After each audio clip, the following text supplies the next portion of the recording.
lead by example. You know, you want to raise an amazing person, you be an amazing example. You know, otherwise it'll be just more of the same, and I don't want it. All right. Well, Max, we're here to talk about something I know that is very near and dear to your heart, and a great way to get some more, to make a difference to those helping everybody in Ukraine. So tell us all about Unify Ukraine and how you teamed up with Bethany Frankel for this campaign. Well, I mean, I teamed up with Bethany a long time ago.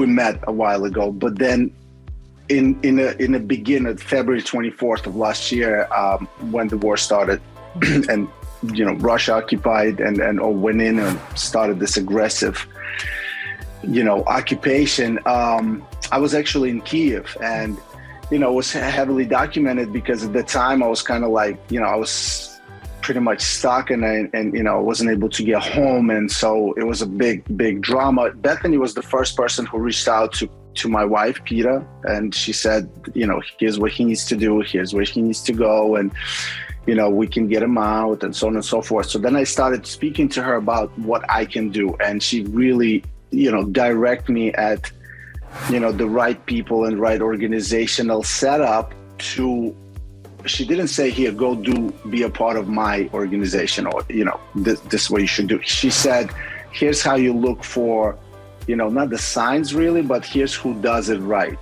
you know, and here's what you need to know to recognize. So there were a few organizations that I did not want to be a part of because I realized that, you know, 30-40% of the money raised are going to some kind of, you know, infrastructural things that have nothing to do with people and, you know, Ukraine for whom these money were collected. So, you know, I wanted to deal with somebody like Bethany, and her organization, Be Strong, raised at that time 25 and by now hundreds of millions. And, you know, and she's part of a big organization, Global Empowerment Missions, with Mike Capone, also an incredible person who does amazing things. So, you know, for me, it's been a year, you know, for me, it's been an everyday, you know, from friends to colleagues that I've had to abruptly stop working with because they had to go to war and enlist and, you know, defend their country.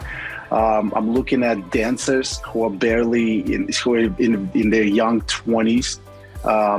Not that it matters, but I'm just saying, a young life in a young 20-year-old, like, you wouldn't think that this is somebody who's gonna, you know, spend their 2023 on the front line and hopefully, God willing, not get severely injured or die, which is, you know, a huge issue right now. And yeah, it's very hard. It's very difficult to celebrate my birthday, right, you know, and be celebratory because yesterday, you know, I got hit up by all these people from Ukraine, and you know, what's even more devastating is how positive they're all trying to stay, you know, and how they're congratulating me, wishing me all these wishes and New Year's and this and that, and I'm, you know, and just emotional because I can't, you know, what do you say? You know, what do you say? I wish we were all celebrating together. So right now, I'm in New York City, and Bethany and I are part of a campaign called Unify Ukraine. Unify Ukraine campaign.org is where you can find all the information about it. It is, you know, organized by Polish government, actually, to help raise awareness that this is still going on. You know, headlines fade away. Sure. You know, we've stopped talking about this. This is no longer like top news, really. It's one of the top news, and kind of like skewed, rightfully so. A lot of people are too far away. A lot of people are unrelated, and there are plenty of tragedies going on in the world. For me personally, this is the biggest. It affects everyone globally. It affects poor nations. It affects, you know, rich countries. It affects our stability worldwide. And the way I look at this instability is that the world today is not a massive rock and with people living far from each other. It's really a community, you know. It's like I look at it like you know, like we all live together in one room, you know, and we have to share that space, you know, wisely. And so if I'm in my corner and I'm looking in that corner and someone's being unfair, and in their sort of bullying of that corner of the room, I'm definitely going to stand up and say something. So if I am United States, and if this is how I kind of like wish, to live, this is why people in this country, this is why United States is at the forefront of really helping. And if it wasn't for US, I think Ukraine would have been in a lot of trouble. Yeah, no, it's great that you guys are doing your part and getting the voices out and, reaching out to social media, and so many people can make a difference. So how can people make a difference? Where can they go and donate, and where can they go to help this campaign? Right. So this campaign is about raising awareness. And the reason why I keep repeating it, it's like a beat up phrase, but the reality is that we live in a world where social media is king. It drives traffic to, whether it's finances to, just getting to know something. That's what we're trying to do. We're trying to say, this is all still happening. It's been a year. So on Sunday, on the 22nd, there's going to be a day of unity in Ukraine. And what we're doing here is we're going to unveil Unify Ukraine campaign is putting up 335 sunflowers installation. And each sunflower is Ukrainian's national flower. It represents peace and all of that beautiful things. 335 sunflowers on January 22nd for each day of the occupation. And to show Ukraine and Ukrainians that we're still with them, regardless of what's being said or not being talked about, we're still here, we're still doing our part. Social media is the platform where everything gets, presented and blown up. And I hope this goes viral and it does the effect, the desired effect is that we're still with you. Definitely. Yeah. A year later, we are definitely all still with everybody there. And I know that you said it's hard to celebrate, but I know that you and Peta just announced some really, really special news, and congratulations, expecting baby number 2. That is so exciting. I was rooting for you guys. I know that it hasn't been an easy road to baby number 2, but how is she feeling, and how is Shy feeling about being a big brother? Yeah. And again, amazing news, incredible news, long time coming. We've been waiting to have this baby for, over 2 years now. And, and again, it's also been documented, but it didn't work. Some things just happen. But this has also been a very stressful year. And so if we're going to, attribute, certain things that happen or don't happen to our bodies based on stress, you could understand what Peta was going through as well. So as a matter of fact, next week I was meant to be in Kiev and continuing filming one of the projects that I was starting on my own. And it was the conversation that Peta and I had last week, and we now all can say that she's almost halfway through her pregnancy. And, I just looked at this girl's face and I was like, there's no way I can go, It would, the devastation that was on her face, and the fact that I would just have to get on a plane and go into some kind of unknown is just not something I was able to do. So, I chose to stay at the moment. I choose to continue my work from here. We support a lot of people on the ground through the initiatives of my organization, Baena Over 27. However little we are, we're doing our best. I am part of all these initiatives like the Be Strong and Jam.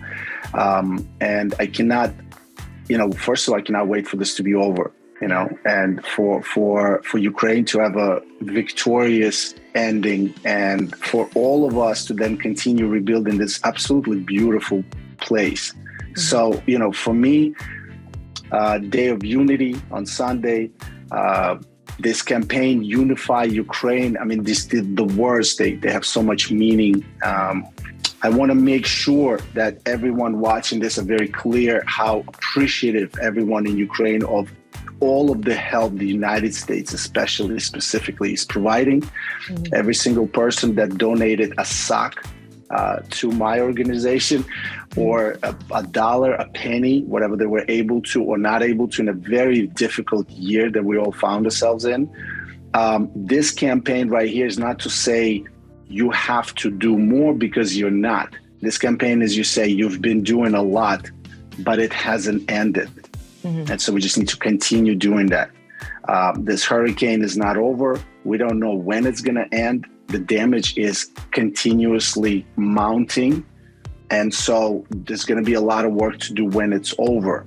But in the meantime, we just need to support these people. Yeah, and you're doing the work. You really are. You're, even from afar, you can tell how much that you care, and the people over in Ukraine are so resilient and so strong. And I know that you posted this adorable photo that your son took of you, talking about your birthday and, and how it's hard to celebrate things during this time. But I know that he took it when you were visiting your brother and Jenna, and I know that they just welcomed their new baby. How are they settling into newborn life? Are they loving it? Is it stressful?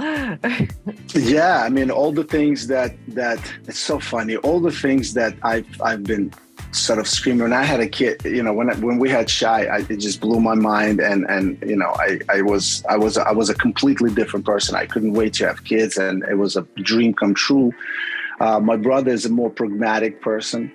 He's very thoughtful about things, and yet watch him be so disheveled, and sort of like unable to, like, he's trying to keep his thoughts together, like the Val that we all know, but he does have these sort of like emotional outbursts that he can't control, and it's so beautiful to watch. And the first thing he said to me, at least, it was, the second this baby came out, the first thought he had was, should have done it sooner. Which is exactly what I thought the first time, because we all live in the world. We're like, where are we bringing the kids out into? Should we do it now? Am I ready? Am I ready financially? Am I stable enough? Is my partner the one that I want to be with for the rest of my life, have kids with? I mean, these are all questions that, we were all trying to answer while also doing our job and, bettering, developing ourselves, and so on and so forth. So, it's an incredible things. The Chmerkovsky clan is really going through a renaissance at the moment, and I cannot wait for this next generation. And so again, not to be that guy, but to kind of like pull it back to where we are. Lead by example. You want to raise an amazing person, you be an amazing example. Otherwise it'll be just more of the same, and I don't want it. I want my kids, to be better humans than we are. And so, this involvement, this Ukrainian initiative, and this lifestyle that I have at the moment, it is very obvious, and I want my son to see, what it means to help, and what it means, and how you need to help. So these are all great examples for the next generation. We're going to do our best. I know Val and Jenna are going to be amazing parents, and I cannot wait for my kid number 2. Yeah, I mean, what are you most looking forward to about the newborn phase all over again? I just want to tell everybody who doesn't realize how these things work, right? But so my baby, our first son, our kids are going to be 6 years apart, which is the exact same distance that Val and I have. And so I already have a picture where, plus, Val's son is born in January, and my son and I are Capricorns. And so there are a lot of these things. I don't even want to get into it, but I have a picture where I'm holding Val when he was a newborn and I was 6, and then we put it side by side with a picture of my son who's 6 holding Val's son who's a newborn, and it was amazing. It's like mind blown. Yeah. Well, I'm so excited for you and Peta, and I hope that the second half of her pregnancy is smooth, and congratulations on all the work that you are doing. It's really fantastic. And if you want to remind people again how they can get the word out, I know this is all through social media, but it's very important. Unify Ukraine campaign.org. One word, unifyukrainecampaign.org. Please go download, or they'll provide an image of a sunflower. And so on Sunday, we're asking everyone to post that sunflower on their social media with the hashtag Unify Ukraine, just so that we could spread it. we can restart it. We can continue getting people excited about this, about helping Ukraine. Great. Well, thank you so much, Max. I really appreciate your time. Appreciate you. Thank you. Right, thank you. For more news content and exclusive interviews, make sure to hit the sub, like, and bell button down below and visit usmagazine.com.